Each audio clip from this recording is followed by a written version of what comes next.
And in the Mastermind Alliance, it must be one continuous spirit of perfect harmony where you move and act as if you were only one mind.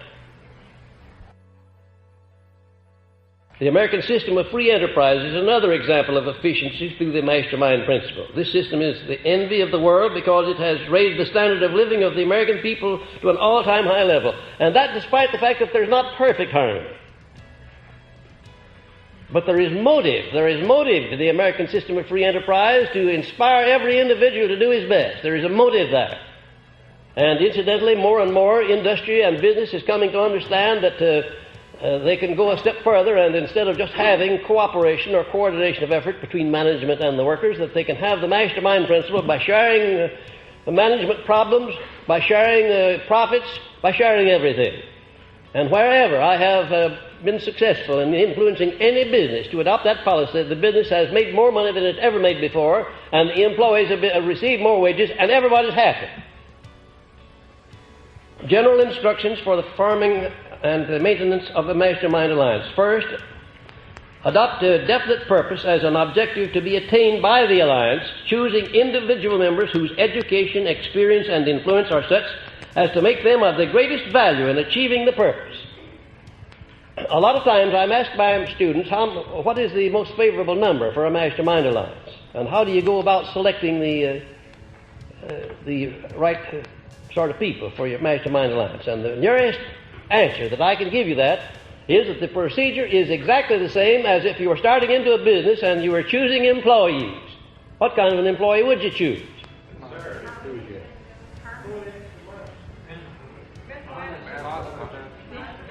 Marvelous. I see the sparks flying. Wonderful. Wonderful. Dependability at the top of the list. If a person is not dependable, I don't want any part of him in a business transaction. No part of him, no matter how brilliant he may be, no matter how well educated he may be, the more educated he is, the more dangerous he may be if he's not dependable. And if he's not loyal, I would say the same thing. If an individual is not loyalty to those to whom he owes loyalty, then to me he has no character whatsoever, and I want no part of him. Dependability and loyalty, and then after that comes what? Ability to do the job. Ability. Look, notice where I place ability, down at third place. I'm not interested in the man's ability until I find out whether he's dependable and whether he is loyal. And then what would you say came after that in my category, my book of rules? Number 4, positive mental attitude, of course. What good is a negative wet blanket around you? Why, you could pay him to stay away and then be ahead of the game. And number 5, what would that be? Going the extra mile, that is right. And number 6,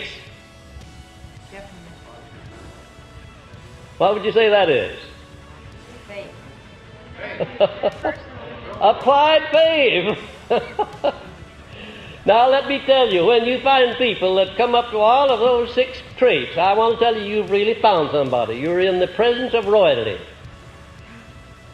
Some businesses, if you're running a peanut stand or 2, you maybe need only 1 person. But if you're running a chain of peanut stands, you might need 100 persons. And then as to the qualifications of a mastermind ally, first of all, take those 6 points that I gave you, and there are the qualifications. There are the qualifications for your mastermind. There must be dependability. There must be loyalty. Must be ability. Must be positive mental attitude. Must be willing to go the extra mile. Applied faith. Now there you are. If you want to know what the qualifications of your mastermind allies are, there it is. And don't settle for anything less. If you find a man that has 5 of those qualities and doesn't have all 6 of them, you better beware of him before you start. Because they're all essential in a mastermind relationship. You can check very carefully and see that that's true. You couldn't have perfect harmony unless you were working with somebody who checked 100% on all of those 6 points. You just couldn't have a mastermind alliance. You might have a working arrangement like so many people do, but it wouldn't embrace all of the potential values of the mastermind.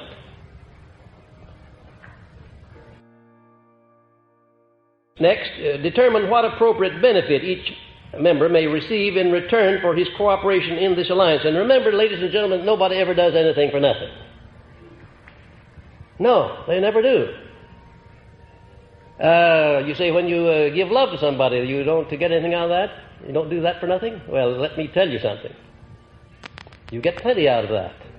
Because to have had the privilege of loving is a great privilege. And even though the love is not returned, you still have had the benefits of that state of mind known as love, and you've enjoyed the development and growth as a result of it. No, there's no such thing as something for nothing. Nobody works without some sort of a compensation.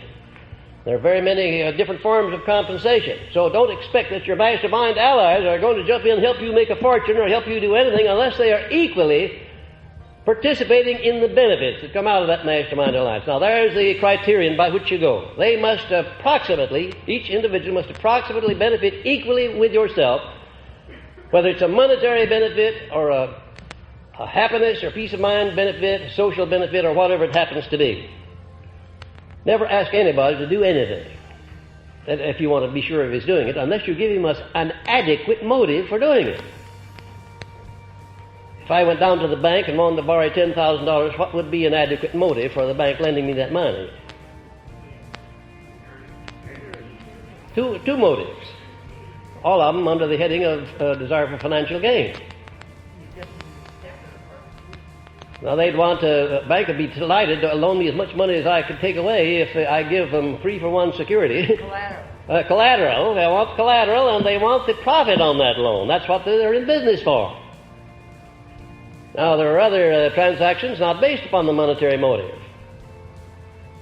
For instance, when a man asks the girl of his choice to marry him, what's the motive there? Love. Oh, sometimes. Theoretically, love, yes. Animal magnetism. Money. Well, isn't this interesting? I bet out of all the people sitting here, everyone would have a different idea or definition as to what the motive is when a man asks the girl of his choice to marry him and she accepts.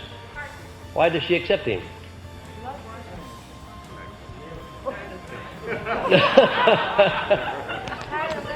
I want to tell you that when my father brought my stepmother home, he was just a farmer. He never had on a white shirt or a tie. He was afraid of white shirts and ties. Wore blue cotton shirts. And my stepmother was a college woman. She was well educated, and they were as different as the North Pole and the South Pole. And I wondered all of my life until one day just how he happened to be able to sell himself to her.